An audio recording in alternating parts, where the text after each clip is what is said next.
Se împlinesc 91 de ani de la Marea Unire. Puțin mai în spate, dragi copii, ca să nu cădeți. Puțin mai în spate. Haideți, vă rugăm mult. Așteptăm să vină această, primim retragerea cu torțe din piața Vasile Mia, din piața Revoluției, până aici în piața Primăriei, după care vom aprinde și bradul de Crăciun împreună cu întreg sistemul ornamental pentru sărbătorile de iarnă.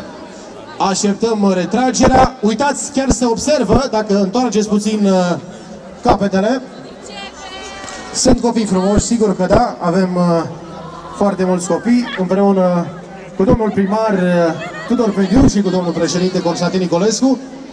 Imediat vom aprinde luminițele de Crăciun, ceva mai târziu, așa cum am promis. Avem și holograf, un concert 100% live și vom încheia apoteotic, aș putea spune, cu mult așteptatul foc de artificii. Întreg Piteștiul alături de noi în piața Primăriei, întreg Argeșul, mulțumim foarte mult dumneavoastră, mulțumim colegilor din presă de asemenea. Nu uităm nici partenerii media, Kiss FM zile și nopți, Magic FM, ce mai avem?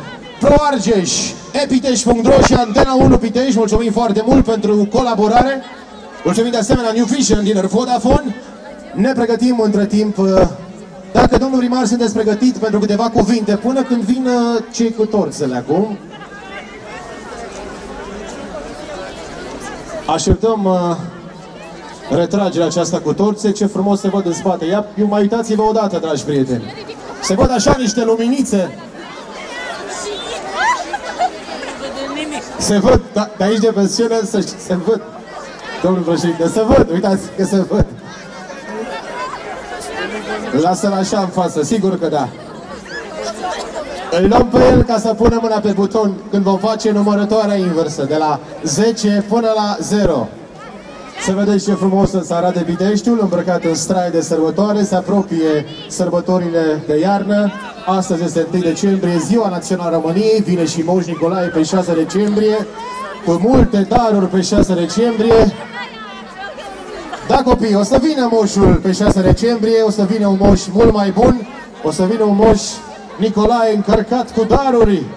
Să vedem ce va fi atunci cu pe 6, însă până atunci avem de aprins un buton aici, butonul de comandă, vom da drumul la lumini.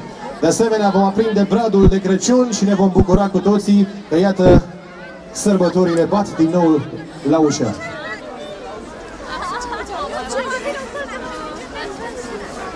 Da, și iată o informație de ultimă oră, dragi prieteni.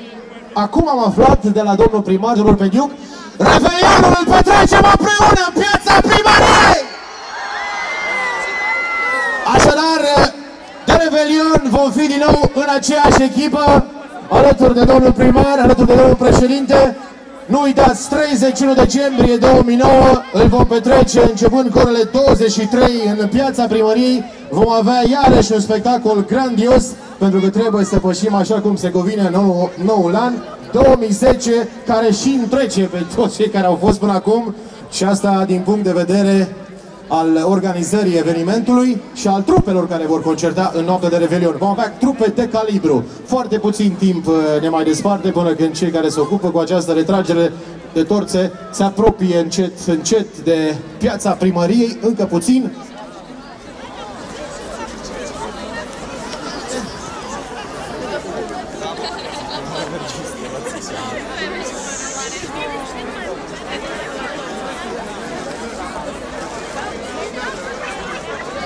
Noi vedem, cred că și voi, dragi prieteni, observați pe cei care se retragă aici cu torțele din piața Revoluției până în piața Primăriei.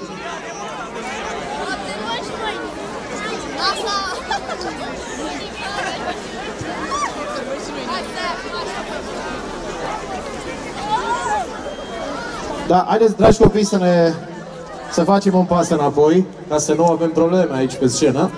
Avem aparatură. Aveți grijă aici la cabluri. Aveți grijă la cabluri.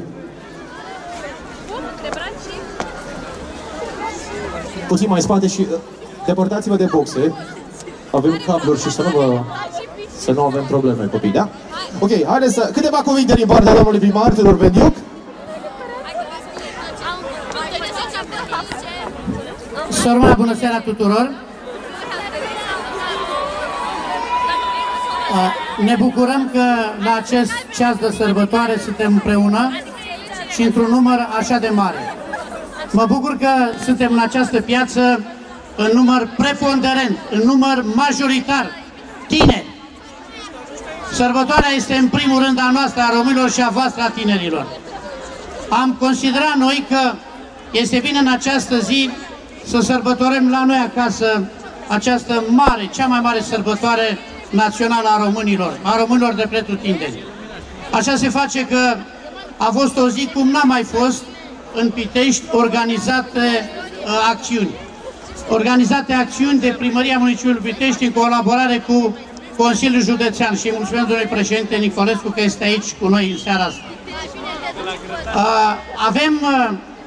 Am încercat și sperăm că vom fi reușit în mare măsură să realizăm, după ce vom apăsa pe acest buton, să avem în Pitești un iluminat ornamental așa cum ni-l dorim pe perioada aceasta mai grea, perioada de criză.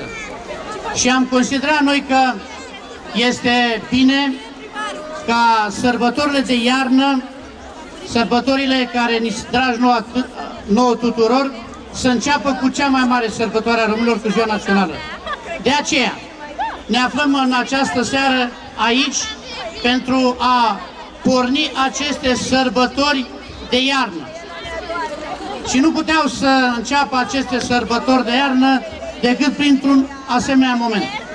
Și v-aș ruga numai câteva minute să avem răbdare, să ajungă și ostașii cu torțele care sunt undeva pe la librăria Mihai Eminescu. În 2 minute ajung în fața primăriei și atunci vom porni iluminatul ornamental care va însemna startul sărbătorilor de iarnă în municipiul Pitești.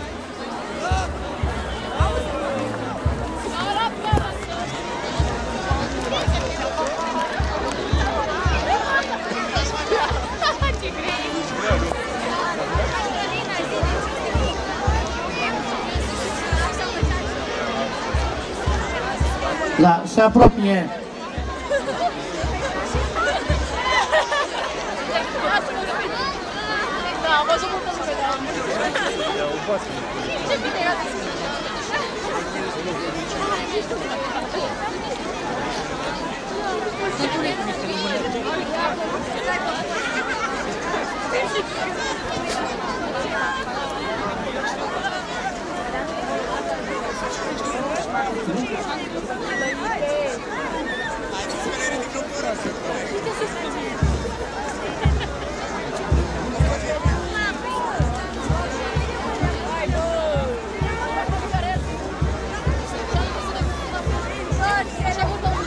Da. Au ajuns torțele. Înseamnă că a venit lumina. Să se facă lumine, să înceapă sărbătorile. La mulți ani români, la mulți ani România, la mulți ani Pitești.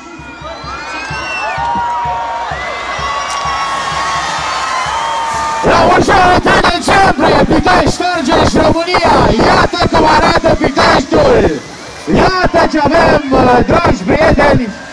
Lumină și culoare în aceste momente în Pitești, 91 de ani de la Marea Unire, celebrat așa cum se cuvine acest moment de către organizatori, Primăria Municipiului Pitești și Consiliul Județean Argeș. Iată ce lumini frumoase avem în Pitești, ce braț frumos, ce brad de Crăciun avem, câte lumini! Iată și turțele care întregesc acest spectacol feric. Vă mulțumim foarte mult, domn primar! Avem peste 2 km și jumătate de perdele de luminițe. Avem peste 400 de figurine. Avem peste 300 de transversale și toate intersecțiile iluminate. Toate sunt ale voastre, piteșteni, să ne bucurăm. La mulți ani!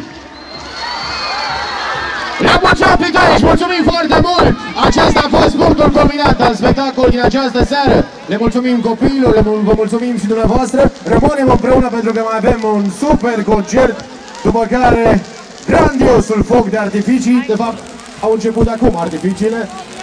Ea privit spre fântâna muzicală acolo. Am aprins iluminatul ornamental de sărbători. Mulțumim copilași. Le mulțumim cu o dată domnilor Tudor Pegiu și Constantin Nicolescu, mulțumim tuturor. Ne pregătim acum pentru concert, dragi prieteni. Cu siguranță că așteptați concertul trupei Holograf. Așadar, ne vor încânta holografii în foarte scurt timp. Printr-un concert 100% live. Mulțumim încă o dată organizatorilor. Mulțumim primăriei municipiului Pitești, Consiliul Județean Argeș, partenerilor media Kiss FM, Magic FM, revista de timp liber Zile și Nopți. Mulțumim Antena 1 Pitești, Pro Argeș și Epitești.ro, New Vision, dealer Vodafone. Te uităm la mămică, te-ai pierdut de mămică, o găsim pe mămica, o găsim. Ia, vină, uite că a venit mămica. Ok. Așa cum spuneam, în următoarele 10 de minute o să ne încânte trupa Holograf pentru concert 100% live. Piteștiul a îmbrăcat haine de sărbătoare.